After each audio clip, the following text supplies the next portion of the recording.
E aí ele já trabalhou em algum caso, resolveu algum caso? Já, a gente teve... com o primeiro cão, a gente teve um caso de sangue que foi bem interessante, né? Tem um local que a gente chama na perícia que é encontro de cadáver. Então assim, havia um cadáver, né, que é uma morte suspeita, e quando o perito vai lá, opa, não é uma morte suspeita, é um homicídio, porque tem lesões de disparo de arma de fogo. Legal. Aí a Polícia Civil, né? Então a gente trabalha, esse tipo de trabalho está muito atrelado ao bom trabalho da Polícia Civil, delegados, investigadores e equipe, né? Fala, olha, a gente tem uma suspeita que esse cara, ele estava numa festinha, e nessa festinha teve um desentendimento e ele foi executado lá. Então a investigação foi até esse local e falou, vamos fazer um luminol ali, porque se houve um derramamento de sangue e limparam aquele local, a gente vai cogitar que vai tentar identificar se esse indivíduo estava ali. O cadáver foi encontrado em outro lugar. Em outro lugar. Entendi. Né? Por isso até que eu acho assim, a demanda pelo trabalho do sangue, ela passa a ser menor, porque não é um homicídio simplesmente. É um homicídio onde aquele cadáver não está mais e aquele local foi prejudicado. Não tem tantos, existem, mas é muito menos do que é um homicídio muito específico, né? O que leva ao uso do luminol. Então esse luminol às vezes você vai usar num veículo de transporte, né? Colocaram o cadáver naquele carro e levaram. Então você pode tentar achar. Só que o luminol por si só, ele vai indicar a possível presença ali de sangue de um indivíduo, e ele dá que a gente fala falso positivo. Ele pode brilhar e não ter sido por sangue. Aí o que você faz? Você cruza outros métodos. Nesse dia, a gente foi fazer o levantamento por luminol, né? O perito da equipe ia fazer o luminol. No lugar lá da festa. No lugar no lugar da festa. E aí passou o cão. Aí o cão apontou uma gota de sangue que no caso ali era visível. Mas ele que encontrou. Então pra gente já foi uma bruta de uma vitória. Porque a gente fala, pô, o cão não fala português. Ele não sabe que ali, vai estar ali, né? Porque tem alguém já viu que tinha uma gota de sangue ali. Então a gente validou aquele cão naquele momento. Deu o comando, ele fez a procura, identificou o odor e apontou na parede. Até então, a gente chama de substância com aspecto... substância hematóide, né? Que pode ser sangue. Aí tem um kit de teste rápido que você faz ali na hora, ele fala, é sangue humano. E o outro ponto é coletar aquele sangue humano, porque se aquele sangue, na análise de DNA, no confronto, for igual ao DNA daquele indivíduo que foi encontrado no córrego, agora quero ver alguém explicar por que tem sangue do cara aqui, de um cara que foi ocultado em outro local, né? E é assim que você amarra um local e vai gerando materialidade. E depois, quando fez o luminol, brilhou, obviamente, né, o sangue que estava ali na parede, mas brilhou um rastro de sangue muito grande no chão. Então, assim, aí foi que o projeto começou a tomar mais forma. Porque até então, a saída do cão era um treino, como qualquer outro que a gente fez, só que treinos em local real. A ausência do cão naquele dia resolveria o local? Se não tivesse, resolveria, porque o perito ia fazer o luminol ali, apontar e fazer as mesmas coletas, né? A ideia é um projeto para criar uma ferramenta para auxílio, né? Só que aí falando de busca de cadáver que eu falei que podia ser indoor, no Vale do Paraíba, eu não sabia, né? Eu sou de São Paulo, morei a vida toda, fui para lá por causa do concurso público, né? Acabei escolhendo morar no interior. Um amigo meu que morava ali na região, né, de Lorena, falou, cara, é da tua região, você viu que reabriram um caso de mais de 36 anos de ocorrência? Eu falei, como assim? Falou, não, tem uma história de um escoteiro que foi fazer a trilha do Pico dos Marins em 1985, aí ele tinha 15 anos e aí um amigo se machucou e ele voltou com esse amigo na trilha e desapareceu. O que se machucou existe, e esse menino que voltou escoteiro para ajudar tinha desaparecido. E passaram-se anos procurando esse menino na época, né? Até que encerraram o caso.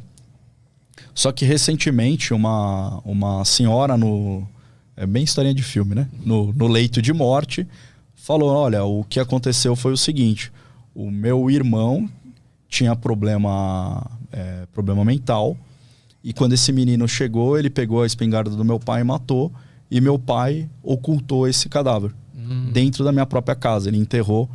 Então, teve muito clamor, porque assim, na região, virou uma lenda. a história do escoteiro que nunca voltou, né? Que nunca acharam, né? E aí teve muita pressão, reabriram o caso e queriam que fizesse uma varredura na casa. Só que a gente está falando aí de um cadáver de 36 anos, né? Então, assim, pra gente o desafio era muito grande. Falar, talvez não tenha. O cão, ele pode até saber o odor, mas esse odor precisa existir, né? Então usaram outros recursos, né? Um dos recursos foi um georradar, né? Levaram um equipamento, parece uma máquina de cortar grama. Ele cria imagens, né? Ele manda um sinal eletromagnético para o solo e captura essa imagem. Esse georradar, ele foi calibrado para tentar interpretar um metal que era o cinto que esses escoteiros usavam, e tinha uma faquinha que eles usavam. Caramba. E também levaram um detector de metal. Passaram, a equipe do georradar passou e apontou 2 pontos suspeitos. A equipe de detector de metal passou sem ter a informação do georradar e apontaram o mesmo local. Então a informação ficou... E a gente foi chamado para fazer essa varredura com os cães, né? E óbvio, né? A gente sempre é otimista. Então a gente leva os cães e fala, pô, já pensou que legal se encontrarem, pôr um fim nessa história. O pai do rapaz é vivo até hoje, é um senhor de muita idade, né? E aí eu passei primeiro o meu cão, né? Então o Mani, que é o outro cachorrinho, ele estava mais focado para sangue, mas também começou a fazer os treinos para cadáver. E o Dexter tá muito mais focado em cadáver. Aí a gente fez um orifício para tentar suspender aquele odor, né? Em vez de fazer uma cratera. E aí eu dei o comando pro Dexter e não forcei que ele fosse no orifício. Eu quero que ele procure pelo próprio nariz, né? Porque tem muita gente que se engana também no trabalho de cães, né? Que é ficar induzindo o cão, você ter a sua percepção visual e querer que o cão corresponda ao que você acredita que seja o local. Então, aqui, fica falando você isso. fica apontando, fica forçando, em vez de deixar o seu cão trabalhar, né? E aí o Dexter passou pelo buraco, deu uma cheiradinha assim, cagou pro buraco. Aí eu falei, puta merda. E aí eu falei, será que ele não achou? Será que não tem odor? E eu falei, paciência. Aí eu saí, conversei com meu colega e falei, ó, o Dex negativou, não mostrou interesse. Pode ser que esteja lá? Pode. Mas, e que o odor não acendeu a ponto do cão perceber. Quando ele levou o cão dele, também a mesma coisa. E aí a gente já tinha feito o nosso papel, que foi uma triagem, e falou, então vamos botar o buraco para baixo, né? Aí fizeram um buraco ali quase do tamanho de uma jacuzzi, né? E aí chegaram num tipo de rocha que tinha uma resposta que era o que os equipamentos estavam entendendo. Ela devia ter algum mineral ali mais concentrado. Entendi. Então assim, pra gente é uma vitória, porque ele não deu um alarme falso naquela ideia do fake, né? Falar, beleza, não achei nada aqui, mas eu quero, quero meu petisco, né? Sim. E não apresentaram. E, recentemente, a gente teve uma mesma busca, ou seja, é um trabalho bem feito pela investigação da Polícia Civil, que apontou uma casa que supostamente um indivíduo teria matado o amigo e enterrado no quintal. E aí a informação era quente, né?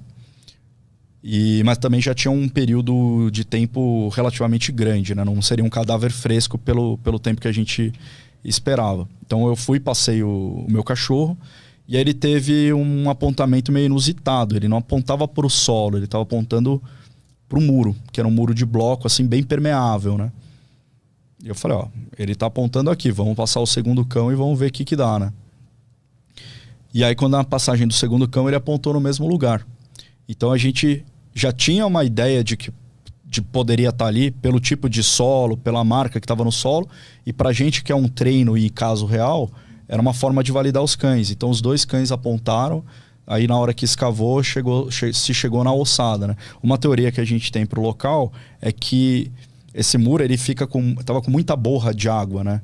Você via que ele tinha muita mancha de infiltração, então ele devia ficar captando o fluxo de água que devia passar naquela terra era absorvido pelo muro e era carreado para cima por capilaridade. Então vai concentrando esse odor no muro, e foi o ponto que eles apontaram, né? Mas vocês cavaram rente ao muro para baixo. Rente ao muro para baixo. Entendi. E ali que tava mesmo. O muro ele terminava e tinha uma passagem dele ali por baixo.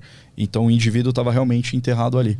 Mas e aí depois que vocês descobrem isso, como que isso contribui pro caso, pro processo? Isso é usado como prova? O cara que cometeu o crime... porque aí vai pro pessoal tanto pode ser para o pessoal da antropologia, quanto coletar, por exemplo, naquele crânio, você tem o dente e na matriz daquele dente você consegue extrair DNA.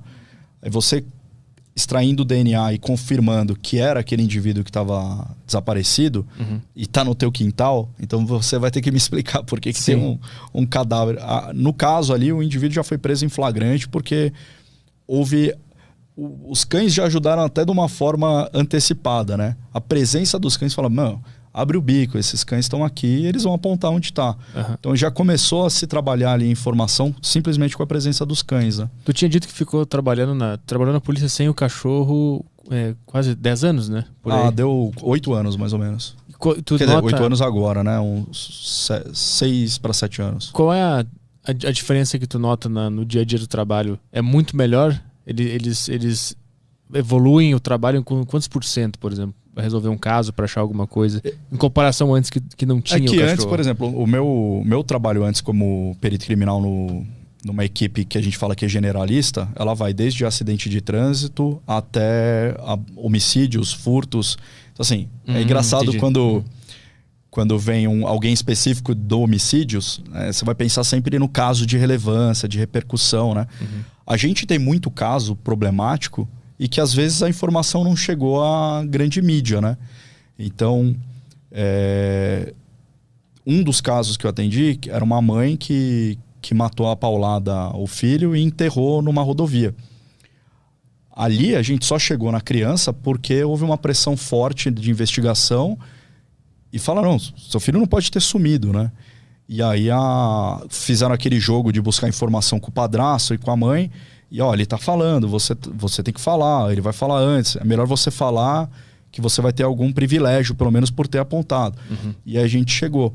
Esse caso seria de prato cheio, né? Pra gente fazer uma busca com os cães. Porque, por exemplo, você consegue identificar o deslocamento daquele indivíduo no carro dele, passando por uma determinada rodovia, e você consegue amarrar um ponto que o carro pode ter passado, você já tem pelo menos um setor para fazer essa busca.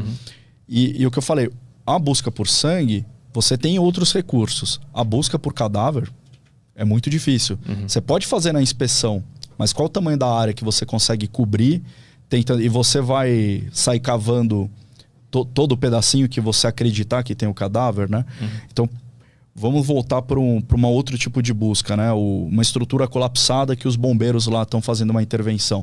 Não tem comparativo, né? Você tentar identificar um local onde tenha restos humanos ou uma pessoa viva soterrada com um trabalho com cão, do que você tentar fazer isso de outra forma, né? Você pode até colocar uma sonda, mas o cão ele tem essa agilidade, essa mobilidade e esse apontamento, né?